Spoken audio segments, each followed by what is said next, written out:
tout ce qui nous a opposés. Avez-vous une fois entendu Guillaume Soro dans ce pays dire, quand j'étais en prison avec Jacques Blou-Goudé, il a fait ceci, il a fait cela.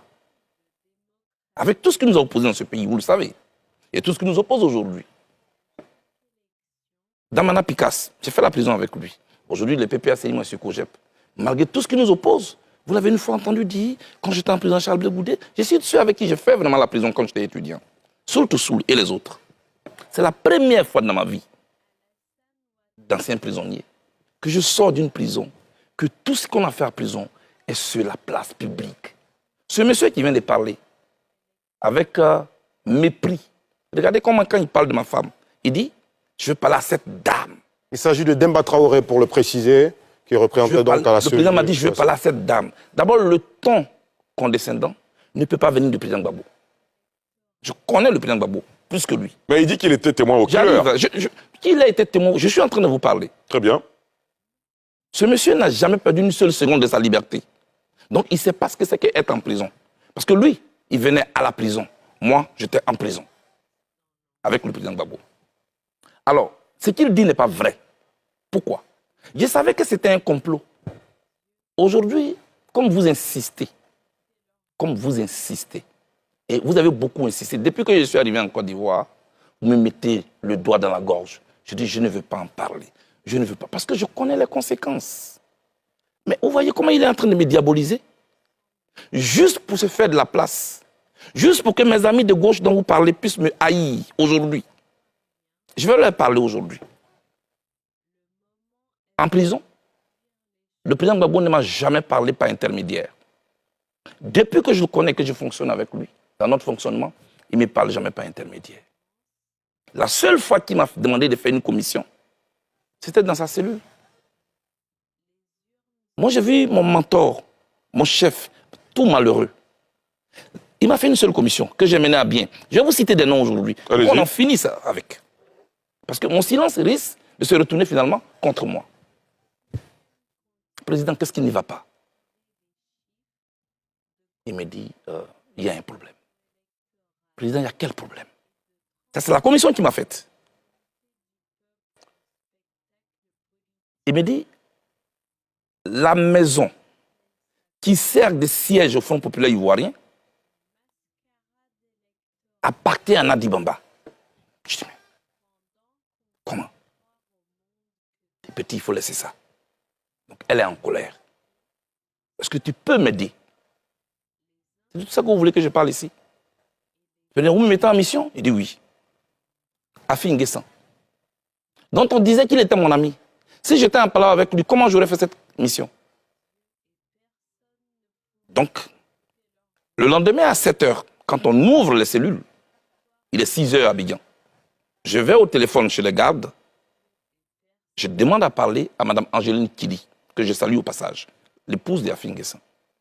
Je l'ai au téléphone, heureusement. Je dis, maman, passez-moi votre mari. Hésitante qu'elle était, je la taquine. Maman, où vous faites chambre à part? Elle dit non, elle me le passe. Je dis, président Afi, je cite des noms, il est en vie. Le président Gbagbo souffre d'un problème. Votre siège est la maison de Nadi Bamba. Est-ce que vous pouvez rétrocéder cette maison? Il dit, mais ce n'est pas possible. Nous, c'est nos DG qui ont cotisé pour payer cette maison. Comment elle appartient à Nadi Bamba? Je dis, laisse tout ça, président. Fais-le au nom du président Gbagbo. Je t'en prie.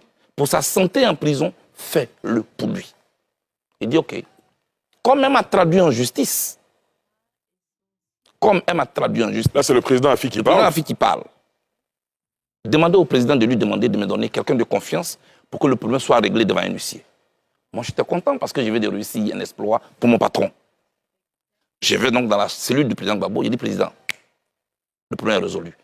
Demandez à Nadi Bamba de nous donner un nom. Je vais donner à Afi, il m'attend au téléphone. À la CPI, le président a oublié de se lever pour aller au téléphone chez les gardes. Donc ceux qui racontaient que, oui, il y a des appareils enregistrés, tout ça c'est faux. Tout est suivi à la CPI. Il est parti, il a demandé le numéro, il est venu, il m'a donné un nom. Comment il s'appelle? Ousmane Si Savané, avec son numéro. Voilà le nom que Nadi Bamba a donné. Tout content, je vais au téléphone, je dis à Afi Nguessan, voici le numéro. Le samedi, nous descendons donc dans la salle de visite. Nadi Bamba est contente. Merci Blé. La maison m'a été rétrocédée. Si je vends cette maison, je te donnerai ta part. Je dis non, attention, moi je ne suis pas un agent immobilier. Peut-être que c'est là ma faute. Mais j'ai plutôt une commission à vous faire. Évitez d'aller prendre les problèmes dehors pour les emmener en prison. Ça fait souffrir le président. Vous ne savez pas ce que c'est que la prison. Ali, je dis aujourd'hui aux membres du PPACI, ce qui leur sert de siège aujourd'hui, c'est la seule commission que le président Gbagbo m'a faite. À partir de là, est-ce que je deviens l'ennemi? Tout le narratif qui a été construit autour du président Gbagbo, c'était pour nous éloigner. Avec le même conglomérat qui aujourd'hui désobéit à l'ordre du président Gbagbo et qui est en train de partir. Quand vous dites le conglomérat, vous faites allusion à qui? Mais il y a Stéphane Tipré, qui est parrainé par Nadi Bamba, avec tout leur groupe d'anciens UNG. C'est eux qui aujourd'hui sont venus nous diviser à la gauche. Regardez, Lida Kwasi est en prison. Damana Pikassa est en prison. Kone Boubaka est en prison. Tous les camarades de gauche sont en prison. Le conglomérat de l'UNG est dehors. La gauche ivoirienne est victime d'un complot d'infiltration. Des gens qui ont mis en place un plan d'expropriation et un plan d'appropriation. Voilà ce dans quoi nous sommes. En ce qui me concerne, le président Gbagbo n'a pas refusé de me recevoir. Ali, je n'ai jamais voulu parler. Nadi Baba m'a envoyé mon ancien directeur de cabinet quand on était en semi-liberté. Je cite des noms ce soir. Vous étiez encore à La Haye ou C'est à La Haye, Ali Derasouba, et m'a envoyé Diaby Youssouf, qui vient me trouver à 3 h du matin dans mon hôtel à La Haye. Il dit qu'il a été envoyé par Nadi Bamba, qui lui dit de me faire une commission que voici. Et les Ivoiriens doivent ce soir. Dis à Blé Goudé que tant que je suis en vie, il ne verra plus jamais Laurent Gbagbo de ses yeux. S'il l'a vu, c'est à la télévision. S'il l'a entendu, c'est à la radio. Mais mieux, mais j'ai dit pire, dis-lui que tôt ou tard, j'aurai sa peau. C'est la commission que Diaby Youssouf, votre directeur de cabinet, vous fait. Oui, et je lui dis, mais Diaby, tu as écouté aux portes ou bien on t'a vraiment envoyé? Parce que ce que tu dis est grave. Il m'a dit, c'est elle qui a même payé mon transport. Ali, c'est le programme de cette dame qui est en train de se dérouler sur moi. Au point que mes amis et moi, on ne peut pas se parler aujourd'hui. Voilà ce qui se passe. Pour le reste, je vous le dis. Moi, et c'est la même chose. En 2009, je peux aller plus loin. Votre aîné, Issa Sangaré Yereso, il est en vie, je le cite. Il avait une émission qu'il animait qu'on appelle En toute franchise. Sur les antennes de la RTI, effectivement. RTI 1. Je demande que Guillaume Soro désarme. Parce qu'il a été nommé Premier ministre, pour qu'en retour, il désarme. Vous savez ce qui s'est passé? 3 jours après cette interview, je suis convoqué par Nadi Bamba, chez elle à la maison. J'y arrive, je trouve Guillaume Soro. Je trouve Konaté Siriki. Je cite des noms. Je trouve Meïté Sendou. Je suis sur un banc d'accusés. Quelques minutes après, le chef de l'État de Côte d'Ivoire arrive. Me voici entre le Premier ministre et le chef de l'État. La dame prend la parole. Blé présente tes excuses à Guillaume Soro. J'ai dit pourquoi? Pourquoi tu lui as demandé de désarmer? Les armes qu'il porte de jour, ça tonne. Ce ne sera pas contre Gbagbo. Tu ne sais pas. Tu ne sais pas de quoi tu parles. Qui suis-je?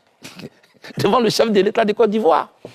Devant le Premier ministre, je me mets à genoux, je demande pardon au Premier ministre. Et je n'ai pas dormi toute la nuit. Les armes ont tourné en 2011. C'était contre qui? C'était contre les Ivoiriens. Le président Gbagbo a arrêté. C'est tout cela. C'est de ça que moi, je ne veux pas parler. Tout ce que je dis, si elle n'est pas d'accord, elle peut me traduire en justice. Je suis prêt pour ce procès de vérité. Parce qu'on ne peut pas gâcher tout un combat comme ça. Toute ma vie, je n'ai fait que faire la prison. J'aime le président Gbagbo. Je n'ai rien contre le président. Est-ce que vous avez essayé d'utiliser d'autres voies et moyens pour rencontrer le président Gbagbo? Je suis allé rencontrer le pasteur Dion. Il est en vie. Je lui ai dit, est-ce que vous pouvez approcher mon père? Je veux parler avec lui. J'ai écrit une lettre que j'ai remise au professeur Hubert Oulaye. Ça n'a pas marché. Je me suis rapproché de tous les chefs départementaux coutumiers de Gagnoa, avec à la tête Boga, Sivori. Ils sont allés rencontrer le président Gbagbo à ma demande. Ils sont revenus, ils m'ont dit, il dit que tu ne lui as rien fait, mais il s'organise pour te recevoir. Je leur ai dit, c'est pas vrai, ça ne sera pas se passer. Parce que le programme d'une dame est en train de se dérouler. J'ai fait tout ce que je pouvais faire pour rencontrer le président Gbagbo. Donc les jeunes gens qui sont instrumentalisés sur les réseaux sociaux, non, mais il n'a jamais demandé, ils ne savent pas de quoi ils parlent. Moi, je ne suis pas leur ennemi. il y a un complot contre la gauche ivoirienne. L'opposition est aujourd'hui à terre, on ne peut rien faire. Non, quand vous expliquez les choses, il y a peut-être une dent contre vous, mais quand vous parlez de complot contre la gauche ivoirienne, c'est peut-être un peu trop gros. Quand les acteurs, Ali, quand les principaux acteurs ne peuvent même pas s'adresser la parole, des gens qui se réunissaient, qui concevaient, qui ont un parcours commun, qu'ils ont connu dans la douleur de l'histoire de la Côte d'Ivoire. Aujourd'hui, qu'est-ce qui nous oppose fondamentalement? Parce que l'autre a peur de m'approcher. Parce que s'il m'approche, il ne peut plus avoir accès au président Gbagbo. Il y a un corridor qui a été installé, avec un guichet unique. Si tu ne passes pas par là, tu ne peux pas. Demandez-le à eux tous. On se parle souvent en cachette. Voilà l'atmosphère qui a été créée. En conclusion, je lance encore cet appel. Moi, je demande pardon au président Gbagbo si je l'ai choqué. Je ne sais pas ce que j'ai fait. Mais je pense que je peux encore lui apporter beaucoup. Mettons-nous au-dessus de tout cela. Il demeure mon père. Très bien. Alors, et sur ça, justement, j'ai deux petites questions. Alors, ce n'est pas Nadi Bamba qu'on a entendu inscrire en faux le fait qu'on ait dit que ce soit Blé Goudé qui lui faisait la cuisine à la haie. C'est le président Gbagbo lui-même qui l'a dit lors d'un meeting où il y avait des dizaines de milliers de personnes. Ça, c'est la première chose. Et puis, deuxièmement, Monsieur le Président, si vous me permettez, est-ce que dire tout ceci de celle qui est son épouse aujourd'hui ne va pas enfoncer le clou? Charles Blé Goudé est-il prêt à aller jusqu'au bout? Non. Ce n'est pas une question d'aller jusqu'au bout. Je prends à témoin le journaliste qui est là. Ça fait 3 ans que je suis en Côte d'Ivoire, qu'on m'accuse de tous les maux d'Israël. Je n'ai jamais voulu parler. Mais la rumeur court, elle court, elle court. Le silence est d'or, c'est vrai, mais le silence a souvent des relents de trahison et de complicité. Votre silence peut vous condamner, souvent. C'est pourquoi je veux éclairer en interne des Ivoiriens. Ça veut dire que durant toutes ces années, vous avez souffert? Oui, il y a des souffrances silencieuses qui détruisent plus que les bombes. Je souffre de ma séparation avec le président Gbagbo parce que j'ai beaucoup souffert avec lui. Je ne dis pas que j'ai souffert pour lui, parce que moi j'ai souffert pour mes idées, pour mon idéal que je portais. Les Ivoiriens sont témoins. À la Cour pénale internationale, on ne s'est pas servi de moi pour condamner le président Gbagbo. C'était là que ça se jouait, la fidélité. J'ai été fidèle. Mais quand on sort de là, parlant de cuisine, vous me voyez moi en train de sortir de prison et je fais le tour des meetings pour dire oui, c'est moi qui suis. Non. Dès que nous sortons de prison, elle actionne des cyberactivistes sur les réseaux sociaux. Ah oui, Gbagbo ne parle plus à Blé Goudé. Moi, j'essaie de nier pour dire non, c'est pas vrai, parce que je veux protéger l'image du monsieur. Ah non, et puis des paroles sortent. Non, c'est pas lui qui cuisinait. J'ai donc obligé de rétablir la vérité, comme je suis en train de le faire ce soir. Et quand c'est lui-même qui parle maintenant? Oui, tout ça, je comprends aussi. Je ne veux pas commenter les propos du président Gbagbo. Je m'interdis ça. J'ai dit qu'il a tous les droits sur moi. Très bien. Je lui donne tous les droits sur moi. Mais les chauffeurs de café à côté, je ne veux pas. Vous savez quand on a renvoyé ta maman à la maison, pour ceux qui ont grandi dans le cours, la nouvelle épouse qui arrive, son enfant est qui vient là. Il vole même la viande dans la sauce. Ils savent que c'est lui, hein. Mais toi dont la mère est partie, c'est toi qu'on va accuser comme le petit voleur.